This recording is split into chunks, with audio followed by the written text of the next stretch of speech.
buenas tardes a todos y bienvenidos al primer programa de El Invitado de Radio Francia Internacional de este 2021.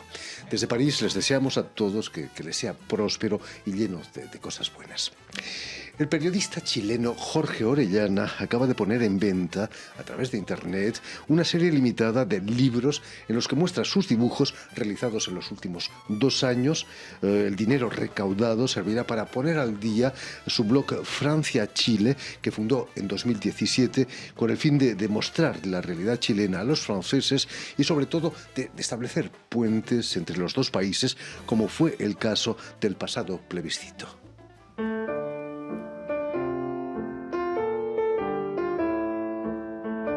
À vous toutes, Chiliennes et Chiliens, qui vous battez avec courage et vous réveillez aujourd'hui avec votre combat cette âme de combattant pour les peuples du monde entier. Ustedes son los que escriben el futuro de Chile. Los franceses deberíamos verlos como un ejemplo que seguir. De la France, je vous envoie plein de courage. Yo soy chilena. Je suis française. Yo vivo en París, pero apoyo el movimiento chileno.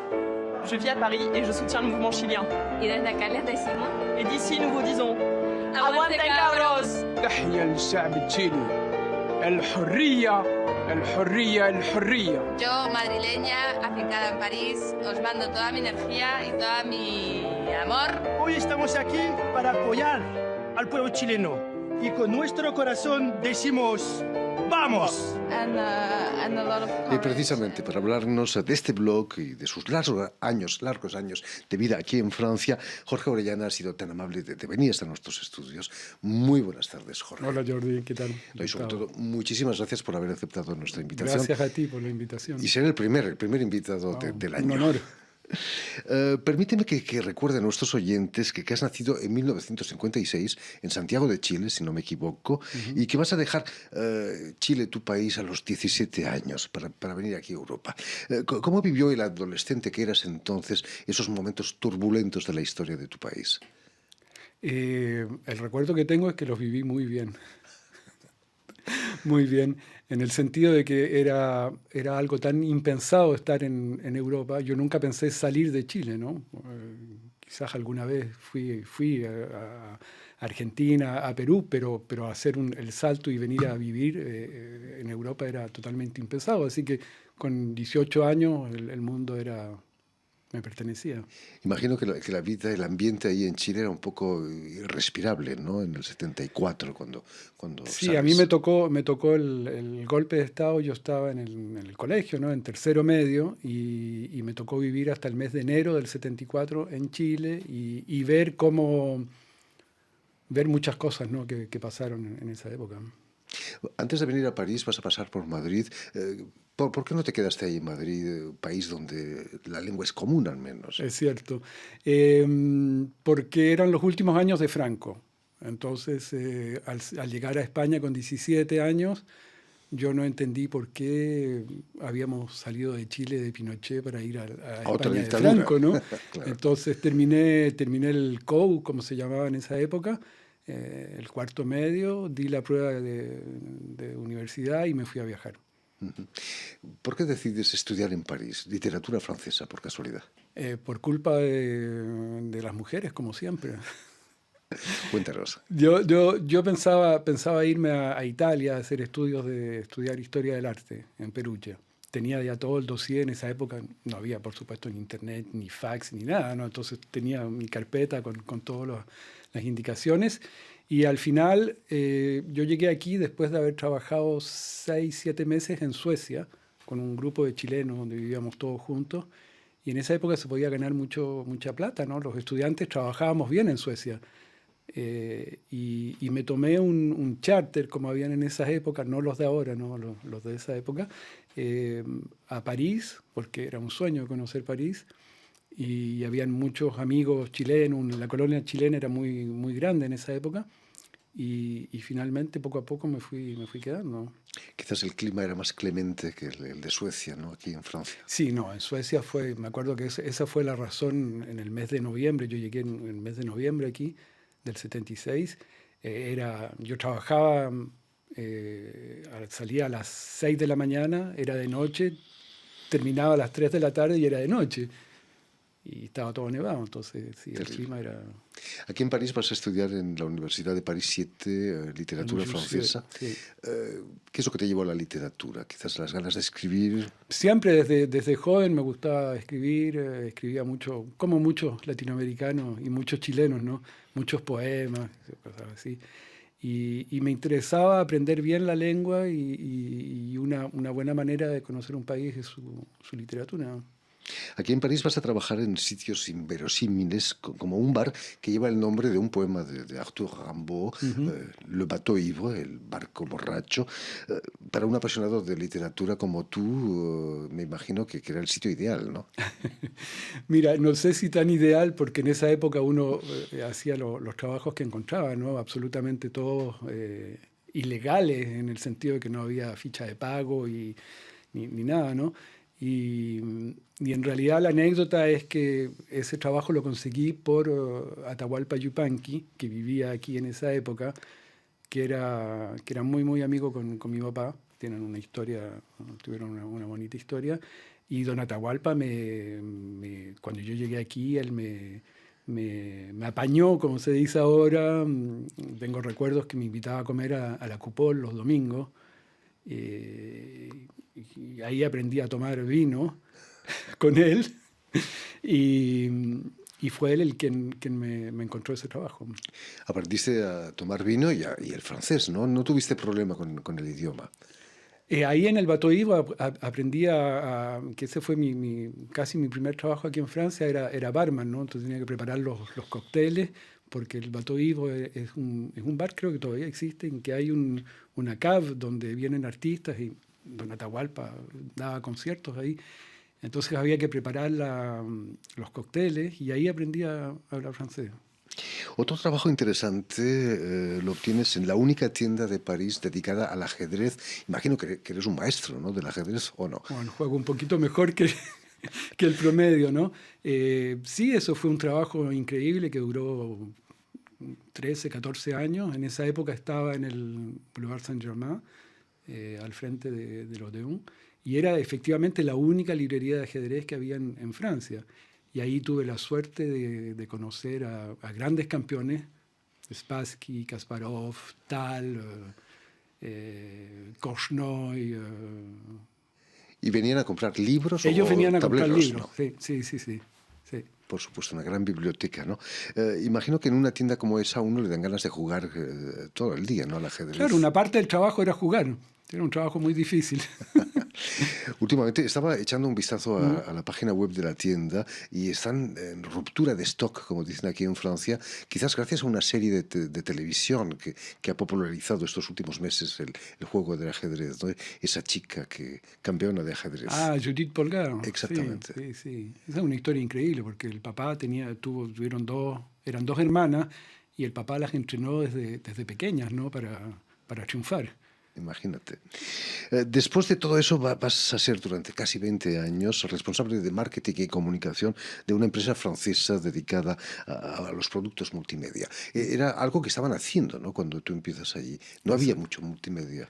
No, exactamente. Era una empresa francesa que empezó en el periodo donde se vendían todos los, ¿cómo se llaman?, los modem. Sí. Esos modem... Para conectarse a Internet, por supuesto. Claro, para conectarse a Internet, y era una conexión súper lenta. Y que hacía un ruido muy extraño, ¿no? Sí. Y además, esa empresa tuvo la suerte de llegar en ese momento, de crearse en ese momento, y también en el momento en que salieron los primeros escáneres. Y eso fue una revolución, ¿no? Entonces ahí le fue bien y se fue creando... Han evolucionado las cosas, ¿no?, desde entonces. Ahora ya no hace falta modem, no hace ruido, menos mal. Cuéntanos, ¿cómo y con qué intención creas el blog France-Chile? Francia-Chile. El blog nació como un lazo con Chile, ¿no? Que es curioso porque haber seguido tan joven, a los 17 años, me pasé 22 años sin volver. Desde el 2004 empecé a volver más seguido, y entonces siempre tenía una necesidad de establecer un contacto, Y además se dio el hecho de que hay mucho intercambio entre Chile y Francia. Había una colonia chilena muy grande, ahora mucho más reducida y ha cambiado, hay otro tipo de migración. Y la idea era tender un lazo entre lo que pasa aquí y lo que pasa allá, la gente que vivió aquí, que volvió a Chile, los franceses que siguen Chile, hay muchos amigos franceses de Chile, y era todo eso, ¿no? Mezclado con una intención de querer hablar del turismo sustentable. Esa era la idea de base, ¿no? Los viejos del lugar, los parisinos viejos, recuerdan sin duda la embajada de Chile presidida por Pablo Neruda, ¿no? Como embajador. Seguro. Eso son cosas que no se olvidan fácilmente. Sí. Cuéntanos, ¿cómo fue ese retorno después de más de 20 años de ausencia en Chile? ¿Fue difícil, es extraño volver después de tantos años? Mira, yo tengo la suerte, a pesar de haber salido tan joven de Chile, primero tengo la suerte de no haber vivido la dictadura en Chile. Yo viví 4 meses, ¿no? Y tengo un grupo de amigos del colegio que nunca nos dejamos de ver. Yo tengo, no sé, 100, 200 cartas que nos mandamos en los años 73, 74, 75, y nos enviábamos incluso cassette. Y tengo todo eso, ¿no? Ese lazo nunca se rompió. Entonces, lo natural fue volver con ellos, volver a ellos. Hoy las cosas son mucho más fáciles, ¿no?, que enviar un cassette para poder comunicarse con la gente. Es cierto, ¿no? Tenemos un grupo WhatsApp, los mismos de hace que éramos amigos hace 40 años, ahora el WhatsApp nos reúne. Por supuesto. Ese blog France Chilien no tiene publicidad, no depende de ningún grupo de prensa. No, o es de un presión. blog que yo hice, o sea, yo no lo hice, yo no soy informático, unos amigos que me lo hicieron, una agencia web que me lo hizo, y no tiene ninguna publicidad, y el único que trabaja ahí soy yo, o sea, todo lo que está puesto ahí es esta iniciativa mía. Y de pronto, la pasada primavera, todo se cierra por culpa de un bichito monárquico, el coronavirus. Un coronavirus. ¿Cómo viviste esos meses tan extraños? Bueno, fueron meses muy complicados. Yo además tuve un periodo de enfermedad bastante grave, entonces fue complicado. Estaba volviendo a casa y bueno... había que adaptarse, no quedaba otra, ¿no? Volviendo a tu actividad artística y al libro que acabas de sacar a la venta, en su portada podemos leer que había una vez un dibujante loco que quería pasar su tiempo sin pensar en nada y entonces se ponía a dibujar sin idea preconcebida. ¿El coronavirus tuvo la culpa de todo eso, de tu actividad artística? Mira, no sé si tuvo la culpa, pero ayudó. Ayudó en el sentido de que teniendo tanto tiempo libre, uno empieza a dibujar y no se da cuenta cómo pasa el tiempo. ¿No te has planteado profesionalizarte, hacer alguna exposición en galerías, aquí en París, por ejemplo? Podría ser, pero por el momento no. Yo creo que el arte en general tiene que ser muy democrático y tiene que ser accesible a la mayor parte de gente que se interese, ¿no? La gente que se interesa al arte no tiene por qué pagar miles de euros por tener un cuadro, una obra. Entonces, no, por el momento, o sea, si hago alguna exposición va a ser en ese sentido, ¿no? ¿Cómo ha funcionado la cosa? ¿Estás recuperando fondos para mejorar el blog? Se ha vendido un poquito el libro, ¿sí? Y eso permite, bueno, hay que hacer mejoras, mantener un blog, tú lo sabes bien, está la parte informática, está la parte de seguridad, hay que mantenerlo al día, los programas se van renovando, es todo un trabajo. Al principio del programa estábamos viendo un vídeo que publicaste en tu blog justo antes del plebiscito. Las cosas se mueven ahí en Chile. ¿Cómo está la situación chilena? La situación chilena es una situación de revolución, absolutamente, 100%. A pesar de que uno pueda tener una opinión diferente de lo que vaya a pasar, ¿no? Que sea un éxito o no, pero lo que lograron los manifestantes en Chile, pagando un precio extremadamente alto, porque más de 400 personas perdieron un ojo en Chile. Hay 2 personas ciegas por tiros de carabineros, ¿no? Hay 4 informes de organismos de derechos humanos que condenan al Estado chileno por violación sistemática de los derechos humanos. Entonces el precio fue muy alto, pero lo que se cosecha puede ser muy grande.